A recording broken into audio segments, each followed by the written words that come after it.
अस्सलामुअलैकुम दोस्तों, दुनिया की दो मोस्ट पावरफुल कंट्रीज अमेरिका और चाइना के दरमियान एक जंग चल रही है। एक ऐसी अनदेखी जंग जिसमें ना मिलिट्री है, ना बैटलफील्ड, ना टैंक्स हैं और ना ही मिसाइल्स।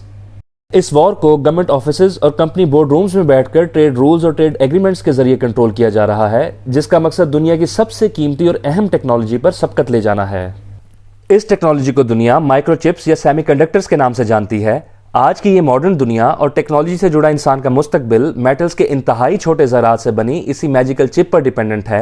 आपकी फिंगर टिप पर पूरी आ जाने वाली इस जादुई माइक्रोचिप ने दुनिया की जियोपॉलिटिक्स में हलचल मचा रखी है। इस वीडियो में हम यूएस और चाइना के बीच मौजूद तनाव को माइक्रोचिप्स के कॉन्टेक्स्ट में समझेंगे कि कैसे सुपर पावर बनने की दौड़ माइक्रोचिप टेक्नोलॉजी पर सबकत ले जाने की दौड़ में बदल गई। लेकिन उससे पहले अगर आपको ये वीडियो पसंद आ रही है तो इसको लाइक करें और मुस्तकबिल में ऐसी ही मालूमाती वीडियोस का बर वक्त नोटिफिकेशन हासिल करने के लिए अपने चैनल फैक्ट्स विद हसन को सब्सक्राइब करें और बेल आइकन को जरूर क्लिक करें। इस बात से कतई नजर कि माइक्रोचिप टेक्नोलॉजी के हसूल के लिए ट्रेड एग्रीमेंट्स और ट्रेड रूल्स में आम इंसान किस हद तक दिलचस्पी रखते हैं, मगर ये ट्रेड रूल्स और ट्रेड एग्रीमेंट्स हर इंसान की जिंदगी पर असरअंदाज होते हैं। दीवार पर लगी डिजिटल क्लॉक से कंप्यूटर्स तक, मोबाइल फोन से कारों तक और फैक्ट्री में जदीद मशीन से लेकर एयरक्राफ्ट तक इंसान या कोई माशरा जितनी इलेक्ट्रॉनिक प्रोडक्ट्स इस्तेमाल करता है, माइक्रोचिप्स उसमें ब्रेन का काम करती हैं। इवन कि ये वीडियो भी आप इसी माइक्रोचिप की मदद से देख रहे हैं, जिससे अंदाजा लगाया जा सकता है कि माइक्रोचिप एक मुल्क की इकोनॉमिकल ग्रोथ के लिए कितनी अहम है। किसी भी मुल्क की इकोनॉमी उतनी ही स्टेबल होगी जितनी बेहतर उस मुल्क के पास माइक्रोचिप टेक्नोलॉजी होगी। और इन सबसे बढ़ के डिजिटल गोल्ड कहलाए जाने वाली ये माइक्रोचिप्स ना सिर्फ मुल्क की इकोनॉमिकल ग्रोथ के लिए नागुज़ीर हैं, बल्कि दुनिया की जदीद मिलिट्री फोर्सेस भी इन माइक्रोचिप्स की मोहताज हैं।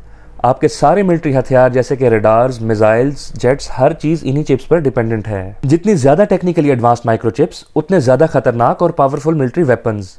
दोस्तों, जिस कंट्री के पास भी इन चिप्स का कंट्रोल होगा, उस मुल्क की इकोनॉमिकल ग्रोथ और मिलिट्री पावर सबसे ज्यादा होगी और वो मुल्क सुपर पावर कहलाएगा। यही थी वो वजह जिसने चाइना और यूएस की सुपर पावर बनने की दौड़ को माइक्रोचिप टेक्नोलॉजी पर सबकत ले जाने की दौड़ में बदल दिया। मगर सवाल ये है कि यूएस और चाइना में इस कन्फ्लिक्ट का आगाज कब हुआ और माइक्रोचिप टेक्नोलॉजी की ये रेस खत्म कहां होगी।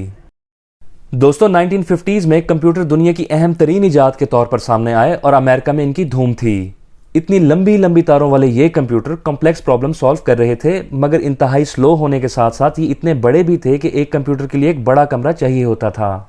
फिर 1959 में दो अमेरिकन इंजीनियर जैक किल्बे और रॉबर्ट नॉइस को इन लंबी तारों वाले कंप्यूटर से जान छुड़वाने का आइडिया आया। उस वक्त तक ट्रांजिस्टर इजाद हो चुका था और ट्रांजिस्टर एक ऐसा स्विच है जिसे ऑन और ऑफ करके इलेक्ट्रिसिटी के फ्लो को कंट्रोल किया जा सकता है। इन इंजीनियर्स ने सिलिकॉन मटेरियल पर उसी ट्रांजिस्टर के मैकेनिज्म को यूज करते हुए ऐसे छोटे छोटे स्विचेस बनाए जो बगैर किसी वायर के इलेक्ट्रिसिटी के फ्लो को कंट्रोल कर सकते थे, जिसके बाद हमारी दुनिया में तरक्की का नया दौर शुरू हुआ। अब इलेक्ट्रिसिटी की पल्स को कंट्रोल करने के लिए इन वायर्स की जरूरत नहीं थी, क्योंकि इन वायर्स की जगह सिलिकॉन चिप्स ने ले ली थी और 1960s में अमेरिका दुनिया में सबसे ज्यादा सिलिकॉन चिप्स बनाने वाला मुल्क बन चुका था। 1980s तक यह टेक्नोलॉजी इतनी एडवांस हो चुकी थी कि एक सिलिकॉन चिप पर 3 लाख तक स्विचेस लगाए जा रहे थे और ट्रिलियंस ऑफ सिग्नल एक से दूसरी जगह चंद सेकंड्स में जा रहे थे।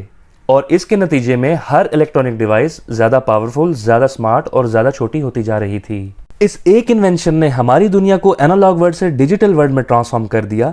साइकिल से रॉकेट्स तक, तोपों से सुपरसोनिक मिसाइल्स तक, टेलीग्राम से वीडियो कॉल्स तक, बड़े बड़े कमरों में पूरे आने वाले कंप्यूटर से लैपटॉप्स तक, और यही नहीं, एक आम बोर्ड से सबमरीन तक का सफर इसी माइक्रोचिप टेक्नोलॉजी की वजह से मुमकिन हो सका। यहां तक कि स्टीव जॉब्स और बिल गेट्स जैसे बिलियनियर्स भी इन्हीं सिलिकॉन चिप्स में अपना मुस्तकबिल देख रहे थे। इस डिजिटल रेवोल्यूशन ने सिर्फ अमेरिका को ही नहीं बल्कि पूरी दुनिया को अपनी लपेट में ले लिया था।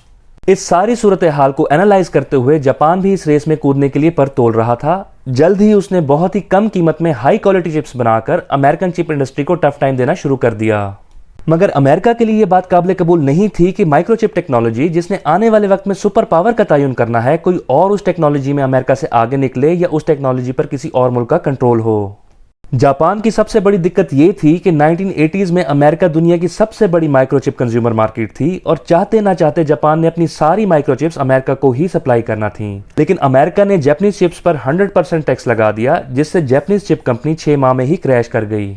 इसी दौरान एक और एशियन कंट्री अमेरिका और जापान के इस कन्फ्लिक्ट को बड़े गौर से देख रहा था और इस कन्फ्लिक्ट में जापान को होने वाली हार के बाद वो मुल्क समझ चुका था कि माइक्रोचिप इंडस्ट्री में अगर सरवाइव करना है तो अमेरिकन कंपनीज को कम्पीट करने की बजाय उन्हें सपोर्ट करना होगा।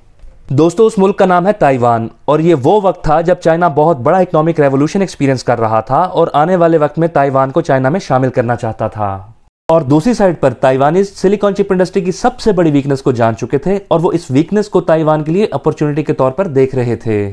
माइक्रोचिप इंडस्ट्री की सबसे बड़ी कमजोरी ये थी कि हाई मैन्युफैक्चरिंग कॉस्ट होने की वजह से ये चिप्स इंतहाई महंगी थीं और ताइवान चाहता था कि इन चिप्स पर R&D तो अमेरिका में ही हो, मगर उसी क्वालिटी को मेंटेन रखते हुए लो मैन्युफैक्चरिंग कॉस्ट पर इन सिलिकॉन चिप्स को तैयार करके अमेरिका सप्लाई किया जाए, जिसके बदले में ताइवान अपने मुल्क में इकोनॉमिक ग्रोथ तो चाहता ही था, उसके अलावा वो चाहता था कि चाइना की तरफ से ताइवान पर मुमकिन हमले की सूरत में अमेरिका ताइवान को प्रोटेक्शन दे। अमेरिका ताइवान की इस बात पर फौरन आमादा हो गया और ताइवान ने अमेरिकन कंपनीज में काम करने वाले अपने इंजीनियर्स को बहुत ही अच्छी सैलरीज ऑफर करके ताइवान वापस बुला लिया, जिसके बाद 1987 में ताइवान ने अमेरिका के ताउन से Taiwan semiconductor manufacturing company TMC बनाई।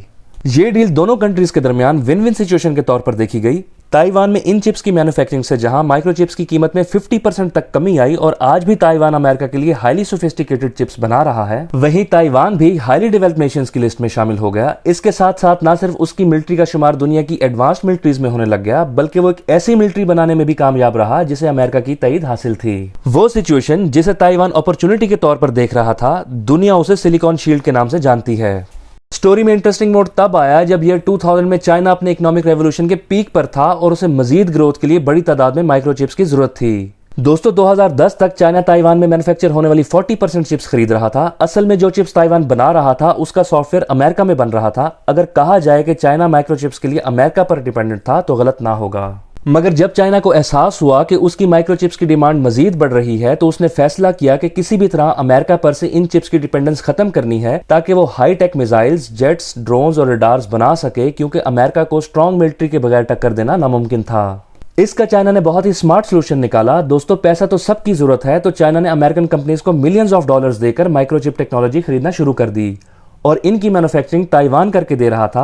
अमेरिका की ही टेक्नोलॉजी यूज करते हुए चाइना अमेरिका से लड़ने के लिए हथियार बना रहा था। 2021 में वॉशिंगटन पोस्ट ने क्लेम किया कि China American microchip technology use करते हुए सुपर एडवांस न्यूक्लियर लैब्स बना रहा है और फिर 20 अक्टूबर 2021 को चाइना ने अमेरिका के होश उड़ा दिए।